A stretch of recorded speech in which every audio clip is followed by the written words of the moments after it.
La mesure même de notre renoncement déterminera la mesure où la puissance de sa résurrection pourra s'exercer en nous. Nous avons renoncé à nos péchés pour mourir avec Christ au péché. Nous avons renoncé au monde pour mourir avec Christ au monde. Et maintenant nous renonçons au moi, ce qui ouvre au Seigneur la porte de notre cœur et lui permet d'y entrer. Nous renonçons aussi par là à cette vie terrestre charnelle, source d'énergie purement terrestre, qui autrefois nous animait.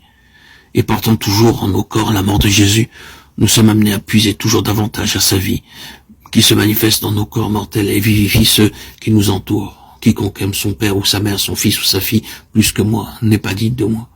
Celui qui ne prend pas sa croix et ne me suit pas n'est pas digne de moi. Celui qui aura conservé sa vie la perdra. Matthieu 10, 37, 38, 39. Le Seigneur illustre ce qu'il entend par prendre sa croix et perdre sa vie, ou renoncer à soi-même par ce verset. Notre vie propre peut être comme retenue à la terre par de puissants liens, des liens légitimes, mais si absorbants qu'il est nécessaire que le Saint-Esprit intervienne, on conduise à la croix pour qu'il soit ramené à la place qu'il doit occuper en Christ. C'est dans la vie de famille et de relations terrestres que l'épée de l'Esprit est le plus nécessaire pour séparer les éléments charnels des spirituels, car il est presque impossible qu'à un moment donné, les droits du crucifié n'entrent pas en conflit avec les liens de l'affection. C'est alors que nous expérimentons que nos ennemis sont ceux de notre propre maison et que les mains qui nous clouent au bois sont celles de ceux que nous aimons. C'est alors que nous entendons le Maître nous dire « Celui qui aime les siens plus que moi n'est pas digne de moi ». Si, le cœur brisé, nous déposons au pied du Seigneur ce qu'il demande, ces liens de famille qui nous retenaient.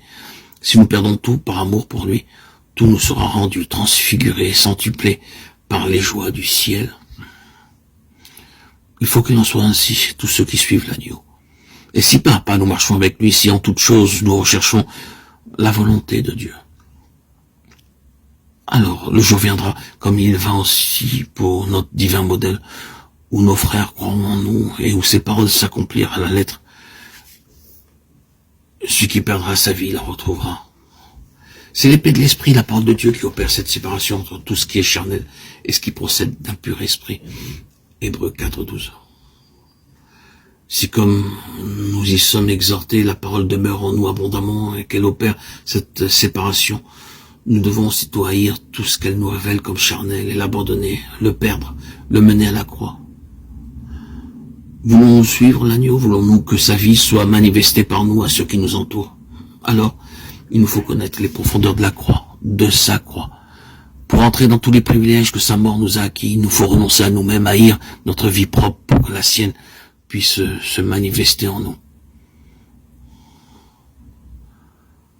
Prendre sa croix, c'est perdre sa vie, c'est renoncer à soi-même, à sa vie propre, à ses liens légitimes,